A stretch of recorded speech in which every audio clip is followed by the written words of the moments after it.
manusia di Indonesia seringkali menjadi sorotan baik di dalam maupun di luar negeri.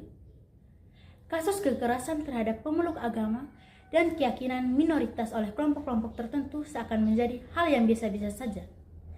Kenyataan ini tentu sangat memprihatinkan.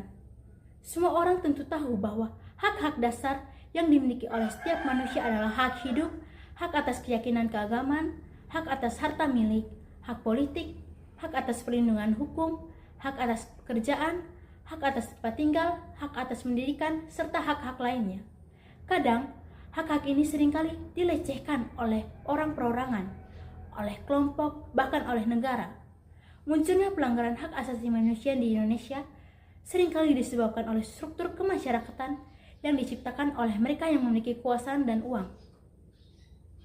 Sistem sosial politik dan ekonomi yang dibangun oleh penguasa dan pengusaha menciptakan ketergantungan rakyat kepada pengusaha dan penguasa. Dengan demikian, mereka dapat bertindak sewenang-wenang. Ketidakadilan dan pelanggaran hak asasi manusia terhadap perempuan disebabkan oleh kemasyarakatan yang tidak adil yang diciptakan oleh laki-laki melalui budaya patriarki. Budaya patriarki mengajarkan bahwa garis keturunan anak ditentukan oleh garis ayah. Dengan demikian, seluruh pranata sosial dengan kehidupan dilatar belakangi oleh pandangan patriarki.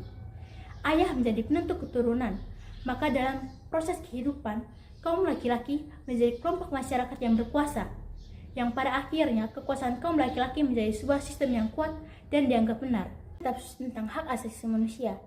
Ajaran kitab suci tentang hak asasi manusia dalam kitab suci Perjanjian Lama dan kitab suci Perjanjian Baru. Dalam kitab suci Perjanjian Lama tertulis dalam kitab Keluaran bab 3 ayat 7-8 dan kitab Yesaya bab 10 ayat 1-2. Sedangkan dalam kitab suci Perjanjian Baru jelas tertulis dalam Injil Matius bab 23 ayat 2-4 dan Injil Yohanes bab 8 ayat 1-11. Keluaran bab 3 ayat 7-8. Dan Tuhan berfirman, "Aku telah memperhatikan dengan sungguh kesengsaraan umatku di atas Mesir, dan aku telah mendengar seruan mereka yang disebabkan oleh pengerah-pengerah mereka. Ya, aku mengetahui penderitaan mereka. Sebab itu aku telah turun untuk membebaskan mereka dari tangan orang Mesir dan menuntun mereka keluar dari negeri itu ke negeri yang baik dan luas, suatu negeri yang berlimpah-limpah susu dan madunya, ke tempat yang Kanaan, orang Het, orang Amori, orang Feris, orang Hewi, dan orang Yebus." Yesaya bab 10 ayat 1-2. Celakalah mereka yang menentukan ketetapan yang tidak adil dan mereka yang mengeluarkan keputusan-keputusan kelaliman untuk menghalang-halangi orang-orang yang lemah mendapat keadilan dan untuk merebut hak-hak orang sengsara di antara umatku, supaya mereka dapat merampas milik janda-janda dan dapat menjarah anak-anak yatim. Berdasarkan teks kitab suci Perjanjian Lama, bisa dilihat bahwa orang miskin dan tak berdaya mendapat perhatian khusus dari Allah. Maka hak-hak asasi manusia pertama-tama harus diperjuangkan untuk orang yang lemah, tidak berdaya dalam kehidupan masyarakat. Tuhan sendirilah yang melindungi orang-orang yang tidak memiliki hak dan kekuatan sebagaimana dinyatakan dalam Yesaya bab 10 ayat 1-2. Kutipan kitab suci Perjanjian Baru tentang hak asasi manusia. Matius bab 23 ayat 2-4. Ahli-ahli Taurat dan orang-orang Farisi telah menduduki kursi Musa. Sebab itu turutilah dan lakukanlah segala sesuatu yang mereka ajarkan kepadamu. Tetapi janganlah kamu turuti perbuatan-perbuatan mereka, karena mereka mengajarkannya tetapi tidak melakukannya. Mereka mengikat beban-beban berat, lalu meletakkannya di atas bahu orang, tetapi mereka sendiri tidak mau menyentuhnya. Yohanes bab 8 ayat 1-11. Tetapi Yesus pergi ke Bukit Zaitun. Pagi-pagi benar ia berada lagi di bait Allah, dan seluruh rakyat datang kepadanya. Ia duduk dan mengajar mereka. Maka ahli-ahli Taurat dan orang-orang Farisi membawa kepadanya seorang perempuan yang kedapatan berbuat zina. Mereka menempatkan perempuan itu di tengah-tengah, lalu berkata kepada Yesus, "Rabi, perempuan ini tertangkap basah ketika ia sedang berbuat zina. Musa dalam hukum Taurat memerintahkan kita untuk melempari perempuan-perempuan yang demikian. Apakah pendapatmu tentang hal itu?" Mereka mengatakan hal itu untuk mencoba dia, supaya mereka memperoleh sesuatu untuk menyalahkan dia. Tetapi Yesus memukuk lalu menulis dengan jarinya di tanah. Dan ketika mereka terus bertanya kepadanya, Ia pun bangkit berdiri, lalu berkata kepada mereka, "Barang siapa di antara kamu tidak berdosa, hendaklah ia yang pertama melemparkan batu kepada perempuan itu." Lalu ia membungkuk pula dan menulis di tanah. Tetapi setelah mereka mendengar perkataan itu, pergilah mereka seorang demi seorang, mulai dari yang tertua. Akhirnya tinggallah Yesus seorang diri dengan perempuan itu yang tetap di tempatnya. Lalu Yesus bangkit berdiri dan berkata kepadanya, "Hai perempuan, di manakah mereka? Tidak adakah seorang yang menghukum engkau?" Jawabnya, "Tidak ada, Tuhan." Lalu kata Yesus, "Aku pun tidak menghukum engkau. Pergilah dan jangan berbuat dosa lagi mulai dari sekarang." Berdasarkan kutipan teks kitab suci Perjanjian Baru di atas, kita dapat melihat bahwa perwartaan, sikap, dan tindakan Yesus yang berpihak pada kaum miskin pada zamannya.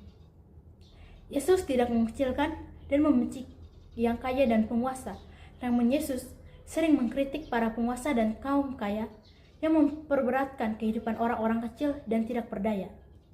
Yesus melihat bahwa keterpurukan hidup orang-orang kecil disebabkan oleh sikap, kemunafikan, dan keserakahan para pemuka agama dan penguasa politik. Yesus mengajak orang-orang kecil untuk mengatasi kekurangan mereka dengan saling berbagi. Mereka harus hidup solidar.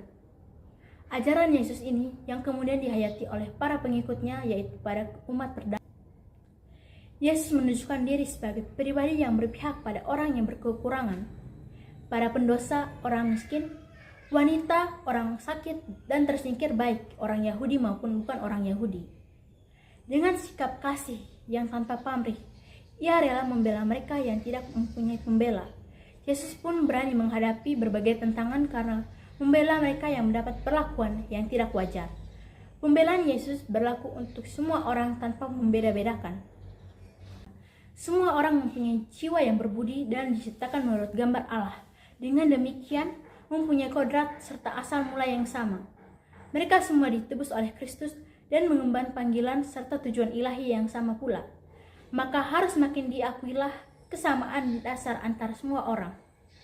Memang, karena berbagai kemampuan fisik maupun kemacam-macaman daya kekuatan intelektual dan moral tidak dapat semua orang disamakan. Tetapi, setiap cara diskriminasi dalam hak-hak asasi pribadi, entah bersifat sosial, entah budaya, berdasarkan jenis kelamin, suku, warna kulit, kondisi sosial, bahasa, atau agama, harus diatasi dan disingkirkan karena bertentangan dengan maksud Allah. Sepanjang sejarahnya, gereja dengan berbagai cara telah memperjuangkan nasib-nasib orang miskin. Ensiklik para paus merupakan acuan pertama bagi ajaran sosial gereja untuk memperjuangkan kaum miskin. Selain ensiklik, ada pernyataan dari konferensi-konferensi para uskup yang membahas tentang perwataan iman untuk menanggapi tantangan kemasyarakatan dan politik dalam hubungannya dengan masyarakat miskin. Pandangan gereja tentang hak asasi manusia yaitu hak yang melekat pada diri manusia sebagai ciptaan Allah. Hak ini diberikan pada seseorang karena kedudukan, pangkat, atau situasi. Hak ini memiliki setiap orang sejak lahir karena